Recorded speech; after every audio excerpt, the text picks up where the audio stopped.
But first, let me tell you a little bit about my sister. I should be giving star rating, so to speak. Hi, I'm Sac Marionette, doing business as bargain counter argument, and I'm a middle-aged lady in a tiara talking about books. Haha. And today is a very special episode because it's Sister Picks My TBR. I asked my sister to go onto my owned but unread shelf on Goodreads and pick some books for me to read. And I have wanted to do this for over a year. It's just that I had different projects and different things I wanted to do, so I didn't get to it. Because what happened was, over a year ago, when not too long after I started posting pre-recorded videos on this channel, I told my sister about it, and I think she subscribed. I don't know how many of my videos she actually has time to watch, but she subscribed. And then like a few weeks later, there was a package on the porch for me. I didn't order anything, so I opened it up and it was this tiara. Oh, so pretty. And she had sent it to me as just kind of like a, congratulations on starting your channel kind of gift, I guess. And I was like, oh, I'm not going to wear it until I do a Sister Picks My TBR.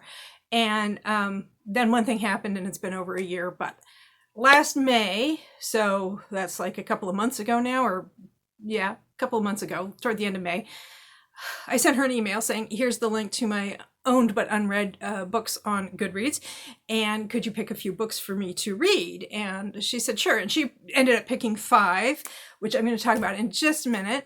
I ended up reading 7, but there was logical reasons for that expansion.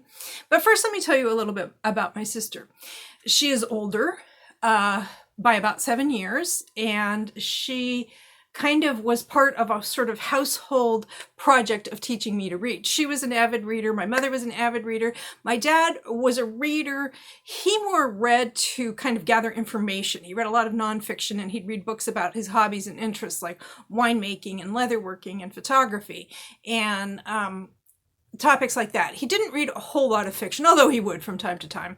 But when it came to that kind of narrative entertainment, he kind of preferred TV and movies. And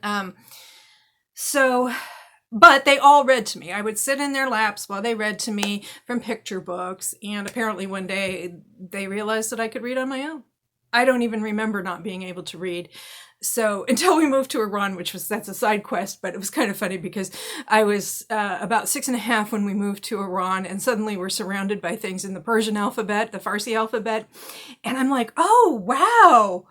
I'm looking at words and I can't even begin to guess what they say. So that was kind of funny. Well, not funny exactly. It was just kind of like, oh, cool. There's a whole new thing for me to learn. And I never actually got a chance. We weren't there long enough for me to learn to read Farsi very well. I mean, I still remember how to write my name, and that's about it. But I do have a picture book from those times around. Maybe I'll feature that on a Flip Through Friday. Okay, so of course she was a part of that expedition. And then we did a lot of traveling, and then after Iran, we moved to Belgium, and then we moved to Germany, and she was only in Germany with us for about a year, and then she moved back to the States, because by then I think she was like 19 or so. So she moved back to the States, and I continued in high school and so on. And then after I moved back to the States and was an adult, she and I and her spouse at the time, we shared a house together, first in the small town of Ione in Northern California. Oh my goodness, it was so nice, but it was very hot and it didn't have air conditioning. And I was reminded of that because our air conditioner started malfunctioning yesterday. And I was like, oh, this is kind of like being in Ione, but with more humidity. And then we lived together in Elk Grove, and then we moved into separate residences in downtown Sacramento.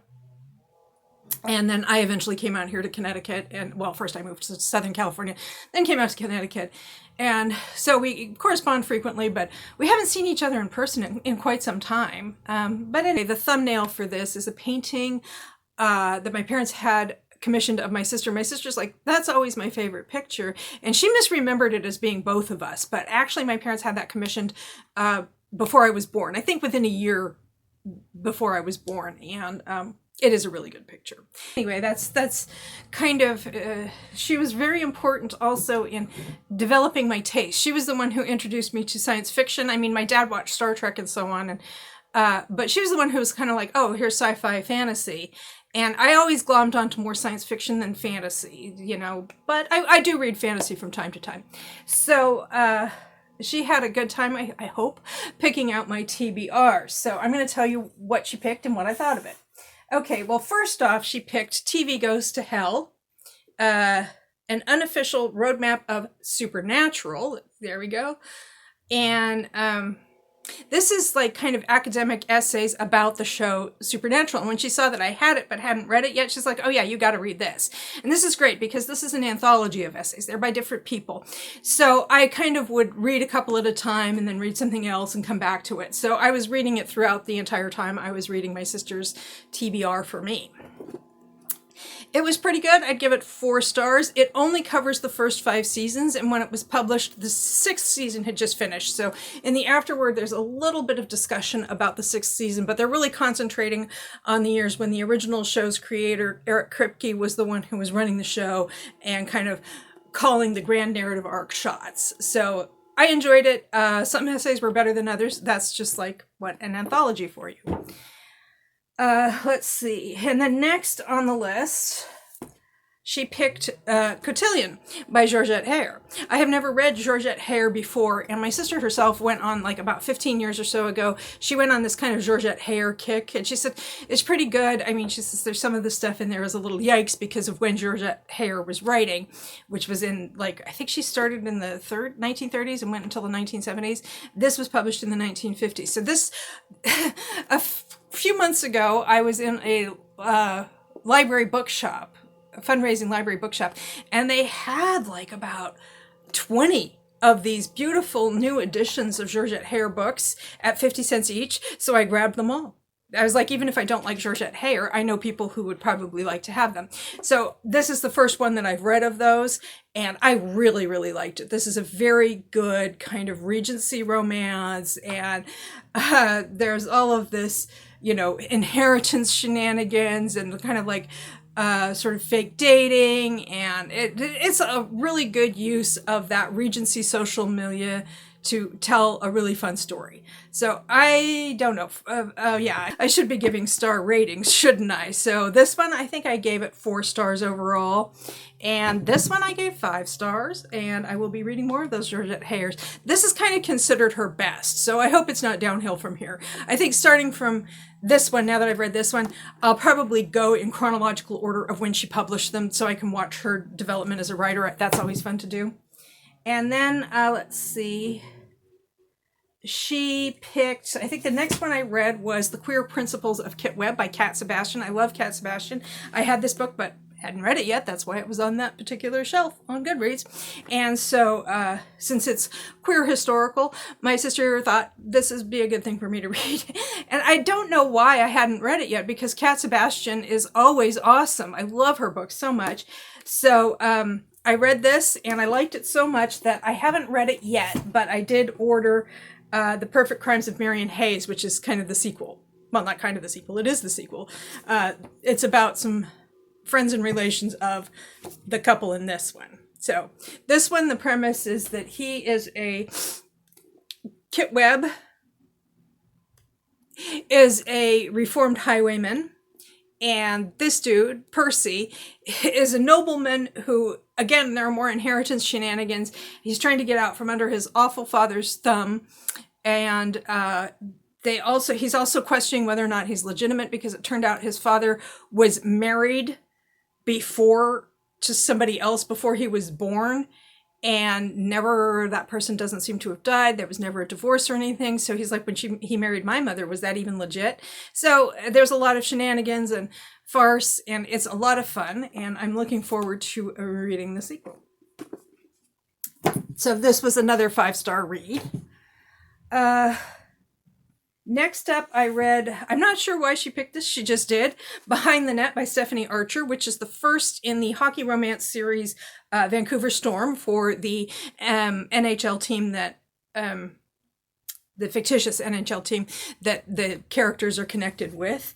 This is kind of like, they knew each other in high school, and she had a crush on him and they never got together. He had a crush on her and they were too shy around each other. And then she gets mixed up with this other dude.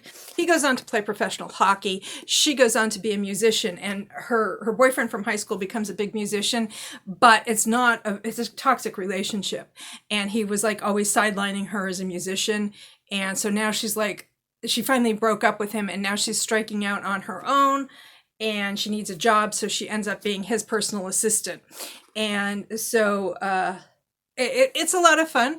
I enjoyed it. There are also issues around his mother has like early onset dementia. So there's some stuff about elder care, and it's about how she ends up fitting into his life and how he ends up encouraging her. She encourages him. It's really good. I gave it 4 stars. It's not that kind of I had a crush on you in high school kind of thing. Not necessarily my favorite kind of trope, but it is the first book in the series. So it does a good job of setting up the entire series. So I will be continuing with this because I have a lot of those books in my collection. Finally, her final pick was, my brain went on a little bit of a coffee break there. Harmony of Fire by Brian Feehan. This is urban fantasy romance, paranormal romance. We have these kind of fallen angels who live among us, and they're kind of like the supernatural angels. They're like warriors, and some of them are jerks and some of them aren't. You have people with psychic abilities and people who are kind of like an intermediary. They're not quite angels, but they're also not entirely human. And there's a lot of the magic in here revolves around music, and it's really good. The magic itself and the story that Brian Feehan tells. I found this book at Dollar General, and at the same time I found this book, which is the sequel, Harmony of Lies. And I like them both. I gave them, I think, 4 stars, rounded up from 3.5. This one was a little rushed, it felt like. It also felt like this was going to be an ongoing series, but so far only 2 books have been published, and I believe this one came out in 2023. I don't have my reading glasses. And so there haven't been any follow-ups. So I don't know if there just wasn't enough interest or what's going on with that. But I did enjoy it. Like I said, I think I gave this one 4 stars and I gave this one 3.5 because it was kind of like after the stakes in this one were so high, the stakes in this one weren't as high, and it was still good, but it just didn't have quite the same spark that the first one did, so to speak. And then finally, a book that I found a few weeks ago on discount at Marshall's. And it's a book that my sister recommended to me like probably about a year or so ago when I was asking her for science fiction recommendations. And she recommended this, and I haven't been able to get it at the library because it's like kind of too popular. And I also, so when she made my sister Picks My TBR, she didn't put it on there because I didn't own it yet. But since I bought it, I decided that this would definitely be one that she would have put on there. And that's A Project Hail Mary by Andy Weir. And I really liked it. I gave it 5 stars. However, I got to nitpick something because Ryland Grace, the hero of this, is supposed to be like kind of a microbiologist. He studies microorganisms and so on. And at one point, he's trying to figure out how to clean his uniform when he doesn't, know what the washing facilities are on his space vessel. And so he wets it down and puts it in the freezer because that kills all germs. You really, microbiologist? If you freezed it so low that it would actually kill the germs, it would also destroy the fabric itself. So yes, that was kind of a howler.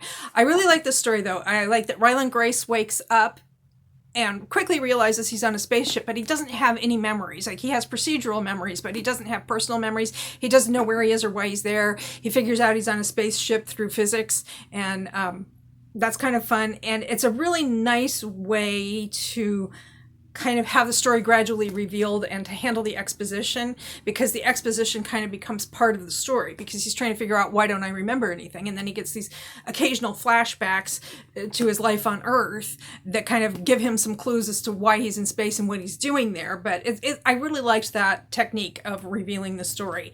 And there's something, I'm not going to talk about it because it's a massive spoiler, but there was kind of a missed opportunity there that I would have liked to have seen, but it wasn't used. and it didn't exactly detract from the story, except that I'm like, why are you not doing this? I hate to be cryptic, but spoilers. And so those are the books that she picked. So happy birthday to my sister, and thank you so much for picking such a great selection of books that were all 4 and 5 stars, except for the one that you didn't technically pick, which was 3.5, 3.75. And I'd be happy for you to pick my TBR for me again in the future. But first, I'd like to get some other people involved. I'd like to get my mom to pick my TBR. And if anybody watching this is interested in picking my TBR, just leave a comment and I will set something up. I'd appreciate the assistance. So yeah, if you did like this video, then you can like, share, subscribe, or don't. I am not the boss of you, and I hope you have a good day or night.